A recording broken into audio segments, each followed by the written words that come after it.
Virtual reality has always seemed pretty cool to me.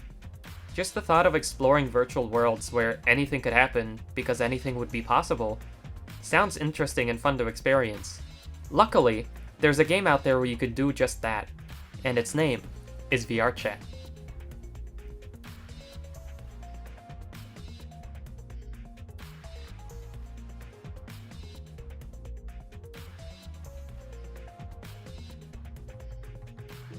VRChat is well known for its massive amount of virtual worlds to explore, as well as its huge community of people both young and old.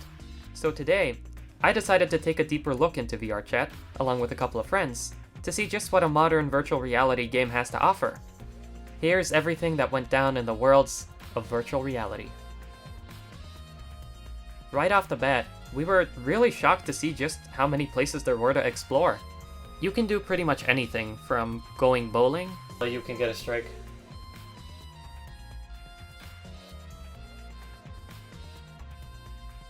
I did it. To attempting to survive a murder mystery game. Hello. It's not me! It's not me! Okay. Who's down here? Hello. Um. Oh shit. Someone died. Okay. Or maybe you want to work at a virtual restaurant? I'm having trouble cooking my onion! Something about Your that. food fell on the floor, is that okay? No. Wait. I don't care! Or you could just hang out with friends and other people in public places. Some people even host their own parties and sleepovers in virtual reality. So really, the possibilities are endless. As for the social aspect of things, you can't socialize in VRChat without a virtual avatar. Virtual avatars allow you to express yourself in many ways, and there are countless to choose from. Your virtual avatar could be anything from a banana-looking guy, to a Pikachu, to a whatever this is. There are virtual avatars out there for essentially anything you can think of. Pretty much everything you come across in VRChat is made by the community itself, not the game developers. This means that the game heavily relies on its player base, because without it, there'd be nothing to do, no games to play, and no places to go. With that all said, I think it's about time we ask the players themselves what they think about the game, as well as their thoughts on the community and how virtual reality has affected their lives. And in order to do all that, I went to the most popular hangout place I could find, and asked people around there if they wanted to participate in an interview. Several of them were really interested and had a lot of unique things to say, so here's how that went. Alright, sir, what got you interested in VRChat?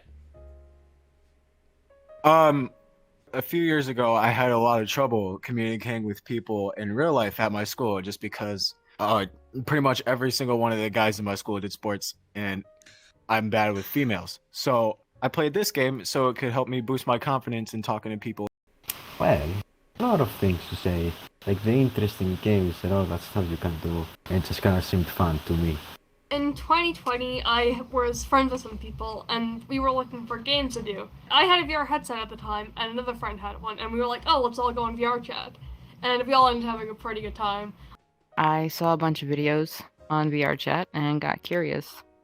So about 3 years ago, I got out of high school. I was very lonely a lot. So I'm what's known as a extrovert. You know, I like being around people, you know. So I first started out just playing on a computer, just started going to lobbies and just started talking to people.